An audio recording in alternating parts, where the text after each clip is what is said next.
All right, Monday, February 16th edition of the Carolina Weather Video. Here we go with the incoming winter storm here for portions of the region. I'll spend a lot of time on that in today's video. These are 5:30 a.m. temperatures this morning. A lot of 20s across North Carolina, some teens actually in Elizabeth City and Boone. 20s and 30s down across South Carolina, and an exceptionally dry air mass in place. These are the dew point temperatures. 5 below zero for a dew point in Charlotte, 4 below in Greensboro, 5 below in Raleigh. Just an unbelievably dry air mass in place. And so this is going to be one of those days where for a period of time you're going to look at the radar, you're going to see some radar returns out there, but it's going to take a little bit of time for that precipitation to begin to reach the ground. Speaking of that precipitation, there it is, moving through Kentucky and Tennessee. Now originally it had appeared that we might see some of this initial finger of precipitation that's moving into the Virginias, moving to North Carolina, but that looks like it's going to mainly stay off to the north of North Carolina. It'll be when this main area of precipitation in Tennessee and Kentucky gradually approach that we'll see the precip settle in here across the Carolinas. Now you see it's snowing up in Virginia and West Virginia, and that's certainly close to the Virginia border, so I can't rule out some snow earlier in the day up near the Virginia border, but again, for most of it, it's going to be when this main shield of precipitation that's currently affecting places like Nashville and Memphis roll our way. There's that area of snow already accumulating in Kentucky and northern Tennessee and the Ohio Valley there, and then that's the zone of precip that's going to gradually make its way into our area there. It's moving through Alabama, Tennessee, Mississippi, and Arkansas, and that's going to move on in. Now here's the, as I'm cutting this video, the advisory watch and warning situation. Charlotte, Greensboro, Raleigh, all the mountains included in winter storm warnings. Gets a little bit more complex down into South Carolina, and then you have some freezing rain advisories there between Columbia and Charlotte, winter weather advisories surrounding that. Here's the basic idea. Now this is certainly subject to further adjustment. I'll just say this right off the bat. These are always challenging forecasts, but this one is even more challenging than normal in terms of precipitation accumulations. This is kind of what I'm going with, and there will not be any hard and fast lines with this type of setup, but so there'll inevitably be some errors involved here, but this is the basic idea I'm going with. You see, much of South Carolina into southeastern North Carolina could be a period of some sleet or freezing rain, but I think a lot of those spots end up transitioning to just plain rain. Charlotte, boy, I tell you, it's right on the border. Some of the latest data really pushes the rain line to right up there through the southern parts of the Charlotte metro area.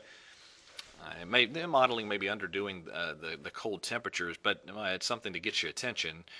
I think overall, the northern mountains, the northern foothills, Yadkin, Surry County, even maybe down close to Winston-Salem, that's where the most pure snow will occur, and in that area, we'll say 4 to 8 inches of snow.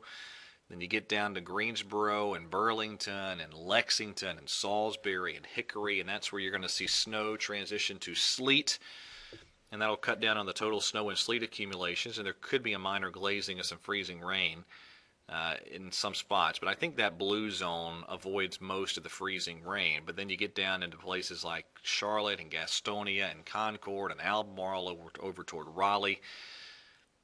That is where you're going to be looking at the zone of maybe a little bit of light sleet and snow initially, but then it kicks over to primarily freezing rain, and that's where there could be 2 to 3 tenths of an inch of ice accumulations depending on how this system unfolds. A couple of the RPM, the FUTURECAST charts here, and I focus that on the triad. You can see that the snow accumulation is heaviest there in northwestern parts of North Carolina. That is a snow and sleet accumulation map. And then here is the ice accumulation map from the RPM modeling. And this is, of course, updates every 3 hours, but this is the latest run here. And you can notice there are some pretty good ice totals there in that corridor that runs from Cleveland and Gaston County up through Mecklenburg, Cabarrus, Stanley, Rowan, and Montgomery and Randolph counties. And again, that's just one model. Other models have those zones painted a little bit differently. Let me show you some other modeling here. I did not grab the 6Z run of the GFS just yet, but I've just been running around trying to get all these on-air responsibilities taken care of. But this is the 0Z run of the GFS. This is the precip that falls this afternoon into early evening. You see initially that snow and sleet, and then even the GFS kicks over a lot of North Carolina to sleet. Pink is your freezing rain areas. That includes Charlotte. This is by daybreak tomorrow as the system is pulling away from the region, and then there it goes. Now this is the high resolution 4-kilometer NAM model 6Z run. Okay, this is valid 7 o'clock this evening. This is valid 10 o'clock tonight. And then that's valid at 1 a.m. And then there goes the system beginning to exit. So snow and sleet accumulations from the 0Z run of the GFS were actually pretty aggressive there for the areas there from the southern foothills and the parts of the southern mountains on up into a lot of the Piedmont zones. And in fact, let me grab this chart right here. I'm sorry. There we go. So this was the combined GFS precipitation accumulations. It held the rain basically south of the whole Charlotte metro, but you did have decent, pretty significant accumulations of ice, and there's your sleet accumulations as well. Okay, that was the GFS.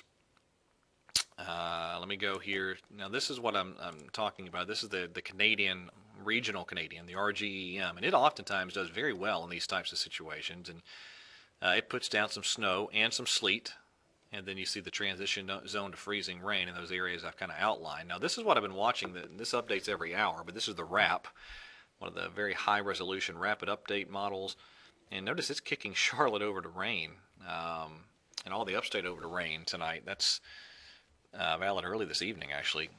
So, you know, I think that might be a little bit overdone with the warming, but it does give you pause, and you kind of pay attention to that.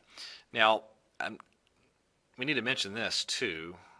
Brutally cold air is coming behind this system. Now, I think that this is the new run of the GFS, and this will be the first time in this area we have seen the GFS perform with any type of snow cover. But it is cranking temperatures Thursday morning down to sub-zero levels for the I-40 corridor and down to parts of Cleveland and Lincoln counties. Again, those are air temperatures now, not wind chill. Highs on Thursday afternoon on the GFS, 10 to 18 degrees in much of the Piedmont. Okay, GFS lows in on Friday morning, very similar to what we just saw on Thursday morning too. Now, I think those numbers are a little bit overdone, but I do expect widespread single digits for lows Thursday and Friday morning. Maybe the I-40 corridor not getting out of the teens for highs Thursday afternoon. This is a brutally cold shot of air. I hope there are not widespread power outages, and if there are, I hope they're restored by Wednesday and certainly by Thursday, as it is going to be brutal. And that is dangerous, life-threatening type of cold if people don't have power. And then the fun and games don't really end. I'm not going to spend really any depth of time on this at all, but just to show you that, again, this was the 0Z GFS. This is Saturday. This is Monday right there. Those two charts are Monday. So, you know, there might be more fun and games down the road. We'll see. Okay, that's it for today's edition of the video. I want to hear all your reports as this event unfolds. You can hit me a note on Twitter at EastWX, and I'll continue to update you as best I can as the event unfolds. Everybody have a wonderful day, stay safe, and God bless.